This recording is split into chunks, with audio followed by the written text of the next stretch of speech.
guys, I'm Ember. Thanks for coming back to my channel.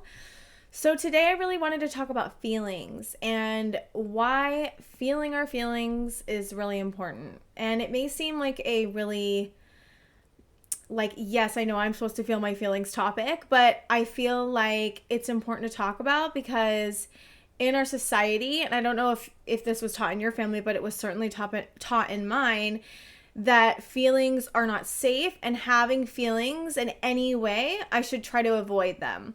I should always, in whatever way, avoid feelings because feelings equal bad, or feelings equal I'm not safe, or feelings equal danger, right? And the problem with this thinking is that we have feelings. It's a very normal part of human society, and just being a human is having feelings. And we're taught a lot of the time that feelings are something we want to resist. We're taught to avoid our feelings. At least that's what I've been taught. I feel like a lot of people are taught this. And so I wanted to address it.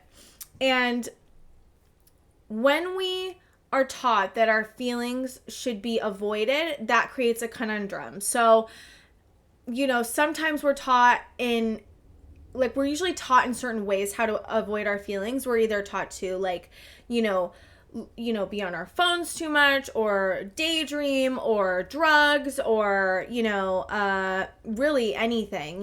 There's a lot of ways. Love can be one, not love like love addiction, and is what my point is.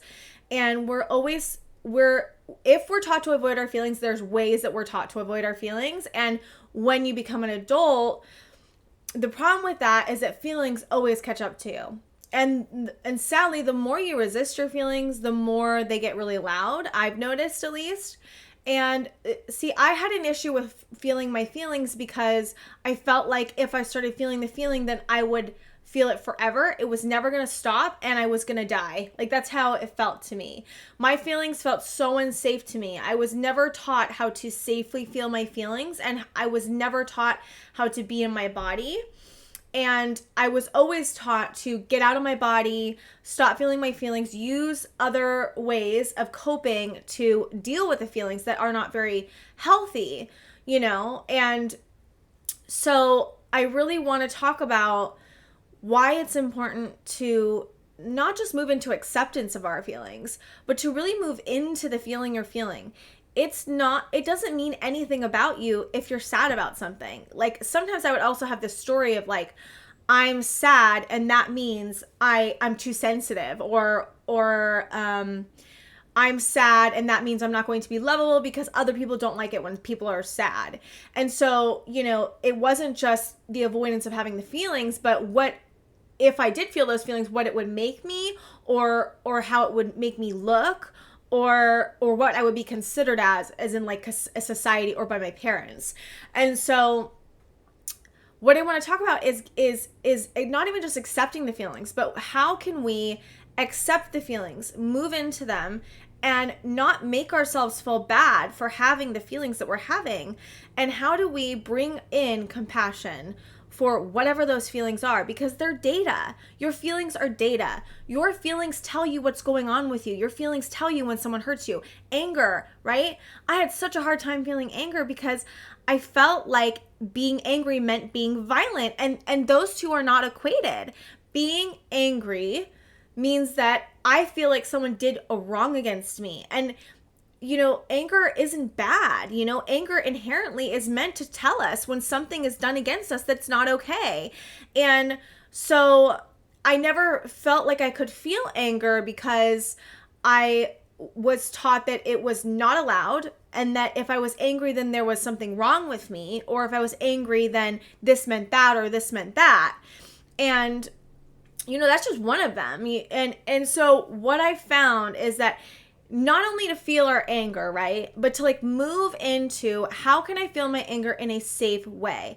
How can I feel my anger in a way where I can express it? Because a lot of the time when you have anger, if you don't feel it, you suppress it, and that anger does not go away. And so then that's when you start to have behaviors come out, because you are suppressing your anger, and then that anger seeps out into other actions and other behaviors that may not look like anger, but are stemmed from suppressing it. And so obviously there's a lot of good ways to, go about and to feel your anger in a healthy way. And, there's those, I don't know what they're called, but they're like the rooms you go and you smash plates and stuff. You can also, go boxing or kickboxing or defense classes, or just sports. Running is great. Dancing is great. You can dance angry. I mean, it's amazing. The things that you can do with your feelings, there's so much more imagination to what you can do with your feelings than what I've been taught. And I feel like than what society really teaches us. Because I feel like anger is not allowed in a way in this society. It's taught that it's bad. It's taught that, we're not supposed to feel anger, because then what would that make us? There's so many reasons why anger feels really scary. And anger feels scary. It's not, if you feel so much anger and so much rage, it can be scary, because you may not know what could happen. And that's why I'm talking about this, right? If we feel our feelings are not going to seep out into other ways and explode in dangerous ways, or in ways where we hurt ourselves. Because for me, it wasn't that I was lashing out at other people. For me, that it was lashing out at myself. I wasn't allowed to have feelings, and therefore my feelings seeped out in ways that were very self-destructive. And so what I want to talk about too is like, why do we do that? How do we do that? Do we suppress our feelings in any way? And if we are doing that, how do we notify ourselves of like, what is the feeling I'm having? How am I feeling right now? And, a lot of the time it was just, for me, it was like figuring out, what am I feeling? What is this feeling? How does it feel in the body? Am I in my body? What part of my body's hurting when I'm feeling sadness? What part of my body's hurting when I'm feeling anger? Because trust me, I mean, a lot of the times you think you know what anger is, but like for me personally, I had to really teach myself what it truly felt like, because sometimes feelings can really interchange and intermingle. And so fear can feel like anger, and anger can feel like fear, and sometimes there's multiple feelings. And so getting a really good idea about what you're feeling is so important. How am I feeling in this moment? What does it feel like in my body? Am I in my body? That's a great question. Am I feeling safe enough to feel my feelings? That's a great question. And then when I'm feeling my feelings, am I allowing the full feeling? Am I able to let the full feeling out? And if I'm not, then maybe I'm not feeling safe enough to do so. And how can I feel safer to let my feelings out?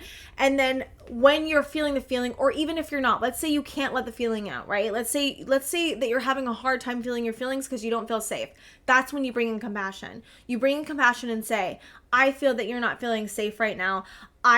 I understand how hard it is and how much you want to feel your feelings, and you can't. And I'm here as a compassionate part, the compassionate part of you. You pull that out and you use that on yourself, because whatever it is, right? Whatever the feeling is, compassion is what's going to help you feel safe. Compassion is going to help you lead you into safety, but it's also going to lead you into feeling your feelings. And eventually, if you look at kids, right? Before we're told all these things, before we're like before everyone's opinions are on us, when you're a kid, you can see a kid go from happiness to sadness to anger to laughing hysterically in like 2 minutes, right? And that's our natural state of being. And if we can allow ourselves to have our feelings, then they don't last, right? They're not going to last as long. They're not going to linger. Loving ourselves, accepting ourselves, moving into the feeling is what's going to set you free, so to speak. And, feelings are scary. They're really scary. They don't feel good and they're really uncomfortable, but they're happening and they're going to keep happening. And so therefore, we need to find a way to love ourselves through the bad feelings, right? Through the feelings that are painful, because only through the pain are we going to be able to get through to the other side. And on the other side of that is peace and happiness. And it sounds really easy the way I'm explaining all this, but it's very difficult to put into practice. And I hope I'm helping you figure out how to put it into practice, and just understand that whatever it looks like, wherever you're at with feeling your feelings or not feeling your feelings. Have compassion for the fact that your body is trying to protect you. You're trying to protect you. Maybe you've been taught your feelings are bad. Maybe you've been taught that feelings aren't safe. And then on top of that, they are very scary. And so if maybe you're avoiding them. It doesn't matter. It's finding the compassion for wherever you're at and then knowing what step to take after that. It's knowing, okay, I'm here. Where do I want to go? And what does that look like? And how do I get there? And how do I get the help to get there? Because this stuff is not easy. So, I really hope I explain this, in a way that somehow makes sense of it a little bit easier, so you can have it in your head and figure out maybe there are ways that you can make yourself feel more safe. And what are those ways? I love safety is like literally the root of how to feel all these things and how to go about all these things. Love yourself no matter where you're at in your journey, and have compassion for what you went through. If you were taught all these things in society, we are taught these things, so have compassion for that. Bring that in. Don't beat yourself up. Nothing is going to, teach you, like shame for me, right? Really quick. Shame, right?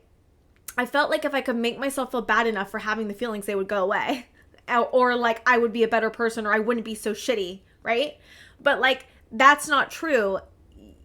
No bad feelings are going to lead you to a place of love. Or beating yourself up, No beating yourself up is going to lead you to a place of love. No beating yourself up is going to help you move forward in life. No beating up is going to make the feeling go away. No beating yourself up is going to, make anything better. The only way to healing, the only way is through compassion and love and understanding, and really getting to know what's going on with you and why things are going on with you and what they are and how they're playing in and how your relationships are playing in, and in what ways can you bring safety to the equation? In what ways can you bring more compassion? Because in any situation, you can always bring more compassion for yourself. And I swear that is my goal. If anything's my goal, it's bring more compassion to yourself. And I just really hope that I've helped you do that today. And if you're beating yourself up, stop, please, because you don't deserve it. You're a wonderful human being, and you do not deserve to beat yourself up. Nobody deserves to beat themselves up. The only way we're going to be better humans, the only way we can be better to other people is by being better to ourselves and by finding love for ourselves. And that is the only way through. So if you're watching still, thank you so much. And please like and subscribe if you can. I really want to reach more people and help more people if I can. And I hope I helped make your day a little easier. I'll see you guys next time.